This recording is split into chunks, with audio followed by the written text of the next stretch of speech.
Hello, this is John from caveofprogramming.com.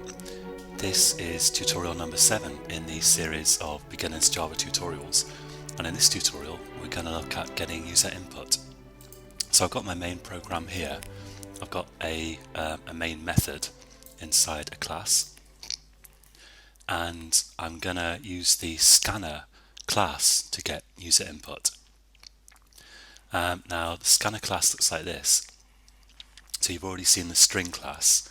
This is scanner, and I'm going to create a variable that can refer to an object of type scanner. So I'm going to call it input. So input is an arbitrary variable name. I could call that anything I like. I could call it nut if I wanted to. It makes no difference. But I'll call this input. And the reason I'm getting an error here at the moment is because I need a statement at the top of the class file that imports the scanner class so that my program knows where to find it. And I can either type that myself, or I can get Eclipse to do it for me. I could click on this icon here and go to import scanner, or my favorite shortcut, I could press Control Shift and O, and Eclipse will add all necessary imports for me. So I've got this import statement here, which must be the first line in your file, except that you could have a package statement on the first line, but we'll look at that in the future. Okay, so I've got a variable here, but I haven't actually got a scanner object. This doesn't actually refer to anything. So I'm going to type here new scanner system.in. And don't worry about this syntax if it's new to you, because we will examine it in more detail later on. But basically what I'm doing here is I'm creating a new scanner object, and I'm passing it the standard predefined system.in input stream object. But for the moment I'd suggest just practice typing this. And to get some user input, I'm going to get a line to start with, a line of text, and I'm going to store that in a string. So I'll create a variable of type string, and I'll call it line, and again it could be anything, and I'll say that equals input dot next line. And here I'm going to add a prompt. A prompt is just some text that asks the user to do something. So I'm going to say system.out.println, enter a line of text. And by line I mean that the user can enter zero or more characters, but he or she must then hit the return key, and that's kind of the definition of a line. And once I've got the line, I'm going to say sysout, control space, you entered line. So I'm going to tell them what they entered.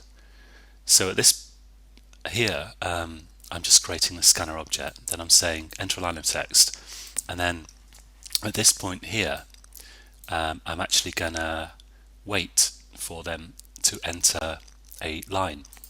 And just to make this clearer, what I'm going to do is I'm going to put some comments in here.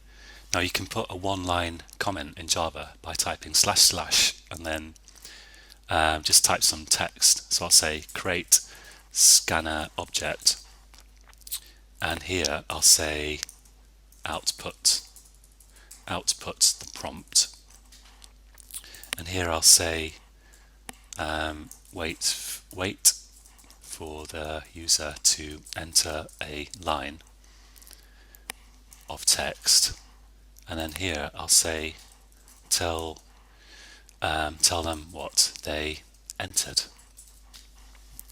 So I'll run this program, and it says enter a line of text, and I can enter anything here.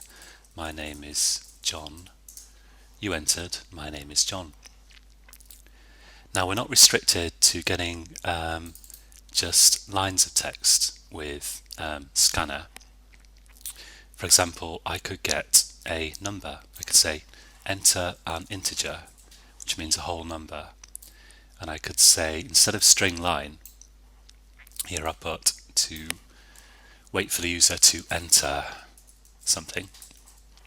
And here, instead of string line, I'll say int value, and I'll say input.next int, next int.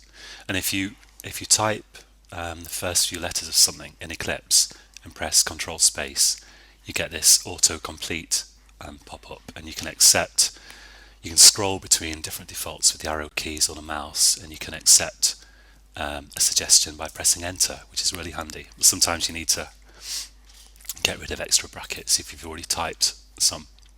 Okay, and here I'll say you entered value, and if I run that, enter an integer 88, you entered 88.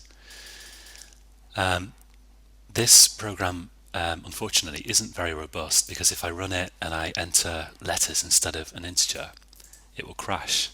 But at least it has crashed in a controlled way by throwing something called an exception, which we'll look at in future. And I can also get a floating point value.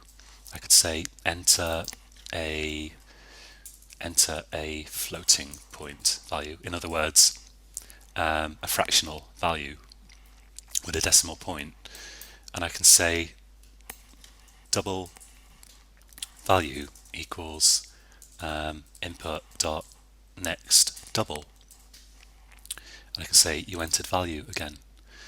There's a little complication here, because if you're in the UK or the USA, for floating point values you'll be used to typing things like 77.4.